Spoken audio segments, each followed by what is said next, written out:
We are pleased to be joined by Laura Chavez-Moreno, an award-winning researcher at UCLA on Latinx and Chonex teachings and the author of How Schools Make Race, Teaching Latinx Racialization. So I want to start by saying thank you so much for joining us today.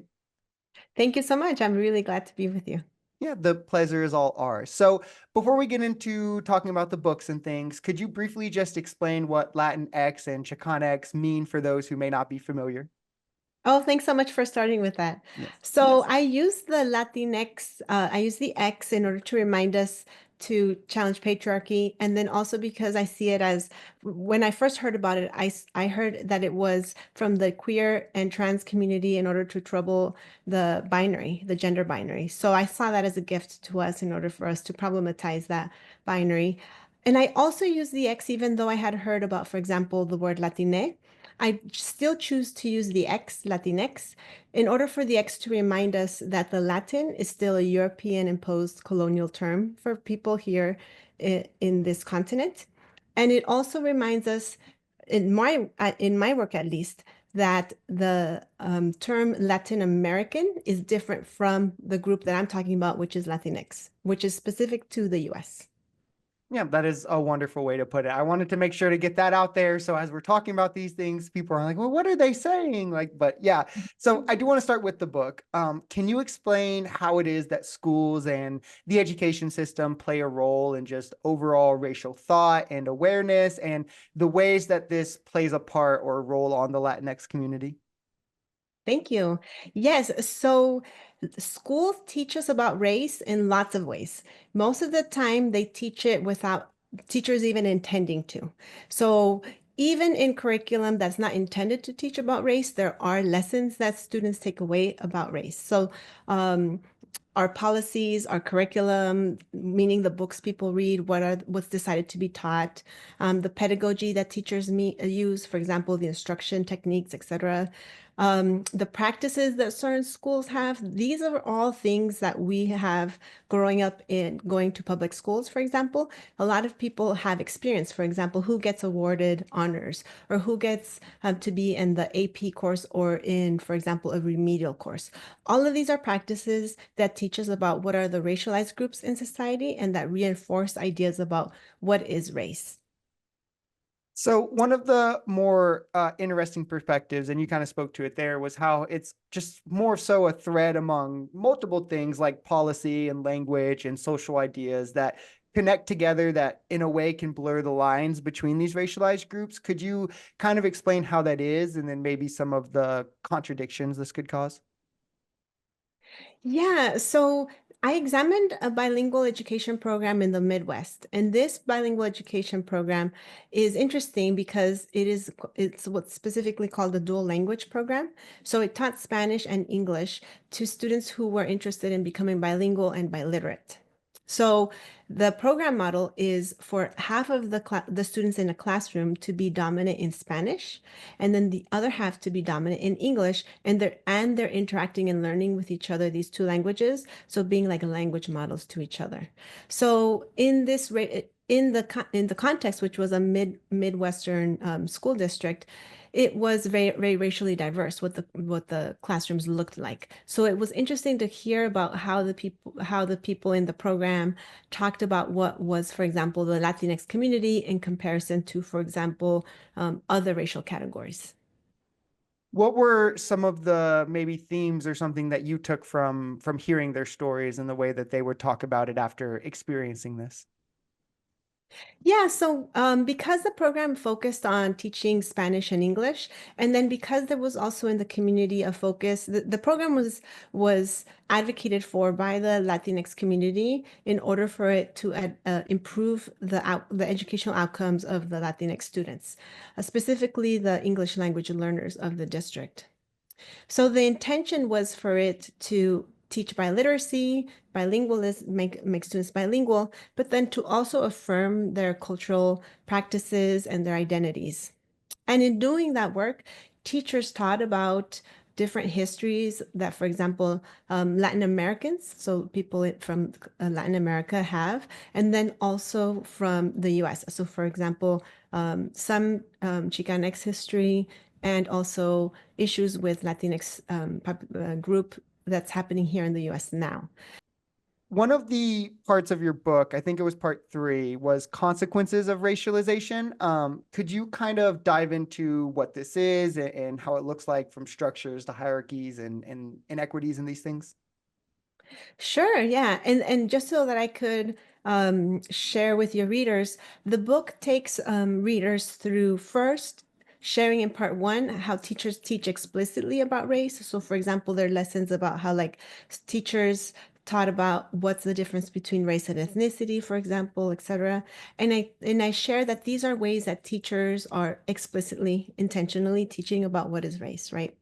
The second part of the book teaches more about, shows us that our ideas about what is race are also created by the discourses or how people talk about the different groups and how they put groups in relation to each other. So that's what part 2 is showing. And then the one that you're mentioning, part 3, is the one where I show how the actual practices of the teachers and the school district, the program, etc., how the practices are actually structural practices that contribute to creating patterns in our society that show or that show us that there are inequities. The issue is that these patterns, because the US is racialized, these patterns show up in racial ways, right? So who are the students who are, for example, being awarded an honors or honor roll? Most of the students, even though it was a bilingual program and the majority were Latinx students, a lot of the students who received the highest honor, for example, were white students. Mhm. So what does that teach us about what are the racial categories? It teaches us that there are racial categories in our society, that there are racialized groups, and it teaches us the hierarchy and who, for example, is smarter, who works harder, who deserves these awards. And all of these lessons in terms of like the patterns that we see in our society are also teaching us in direct ways, right? They're teaching us that there are racialized groups and what they are and the hierarchies that they are. Yeah, and another part that I wanted to be sure to ask you about, and I'm sorry if I botched the pronunciation of it. You can feel free to correct me. Latinidad. Can you explain what this is and the ways that it relates to what your book is about? Thank you. So the idea of Latinidad, we could think of it as kind of like the equivalent of whiteness, blackness, indigeneity, or Asianness. And it's this idea about like what is, for example, the Latinx group as an idea doing in our society. So it's kind of more of like a way to think about a concept in our society that is not just like identity, but actually something that shifts in our society in a way. It's not just, for example, of a person. Um, and one of the things that I found is that again, this idea was being contrasted to the different categories that I mentioned earlier, and how that people talked about it actually shows that the idea of Latinx is a racialized group because it was always put in relation to these other categories that we don't really question as racial categories. For example, white or black. So, zooming out from the book specifically, but still as it relates to the book, one of the things I found kind of notable was your own experience teaching. You've worked on at different levels, like with different ages, obviously, and in different regions. I'm curious how you've seen this differ, like just the ideas of racialization and diversity differ, not just among age, but even regionally. Could you kind of explain maybe how you've seen the differences there? Yes, thank you. So thanks for asking this because you're right that I did weave that into my experience as a student, as a teacher. I did weave that in, but I hadn't really thought about it like you mentioned in terms of my career, my whole lifetime in a way. But one of the things that I was really hopeful at, or something that I really was surprised and happy to see was that when I was sitting in the classrooms, a lot of teachers really did take an approach where they wanted to talk about race and teach about race and follow students' questions about like issues that were going on in their community related to racism. So I was really surprised and very grateful that teachers were engaging in that difficult work of talking through students and thinking about these issues in ways that I didn't experience at all when I was a student in my secondary schooling, meaning middle and high school. I really had to learn about that in my university college courses, which is the experience of many, many people. Now, as a professor at UCLA, I hear that all the time from students. How come we didn't learn about this in high school? So you've got the experience, obviously. You've published you're an author of a book, you've published studies, as I mentioned, award-winning researcher. That's not a title that comes lightly. So I'm super curious to ask you, in your research, was there anything you found interesting about this topic, or surprising, I guess I should say, that you think should be highlighted more or isn't highlighted enough? Oh, thank you. I think one thing to note is that I didn't start the study thinking that I was going to think about what is the Latinx category. So let me explain what I mean by that. When I started the study, I was interested in how the bilingual education program worked, and I was interested in how it served the Latinx students and how it functioned.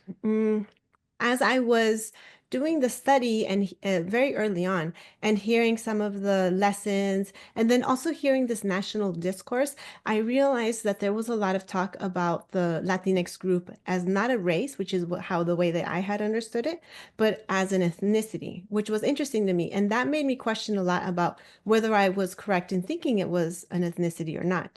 So I was engaged in the study as I was also thinking about this question because of the larger discourse I was hearing, and then having doubts about whether my assumption was correct or not. And as I progressed through the study, not just doing the field work itself, the collection of the data, for example, for the study, but then also reading other literature, I started having the question, well, what is race? If Latinx is not a race, then what is race? Because I heard a lot of scholars say, well, it doesn't have to do with skin color. It's not skin color. Obviously, skin color matters. Definitely it matters, right? To people's experiences here in the US, there's a lot of colorism for sure and anti-Blackness. Mhm. But race is not just people's skin color. There's a lot of other things. So then I was confused. Well, then what does it mean when people are saying Latinx is not a race? And it ended up after a lot of study and a lot of thinking, I ended up thinking, okay, it is a race because of my definition and I didn't make this up. These are other scholars influencing my thinking, is that racialized groups are created through the unequal distribution of resources. So in our history, we can see how that happens in lots of different ways to different groups. And in this unequal distribution of resources, people um, people feel some type of connection with others who are also suffering from that racism, from that discrimination, and then they come together in order to fight that, right? And in that coming together, not only does the racist practice help form the group, but also their challenge to that racist practice kind of helps form the group. And that's how racial groups are made. That is one of the most mind-blowing things I think I've ever heard. That was really well put. I think at the beginning you struck on something really pertinent, though, that I would like for you to maybe expand on. I think it would be helpful because it's something I talk about on my channel a lot, and I think also maybe for people hearing this conversation, as you spoke about that, what are the differences between, like, what is the difference in race and ethnicity? Sorry, and why are those differences important? Thank you. So it's interesting because there's a lot of overlap. Mhm.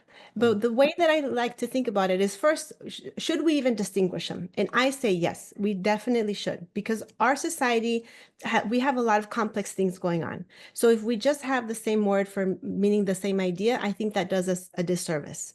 I think that we should have more words in order to explain our reality and what our society is doing. It's very complex kind of stuff. So I do want to distinguish them, and I want to say that ethnicity as an ethnic category or group has to do with their shared cultural practices, what they do day to day, how they understand and interpret that as similar.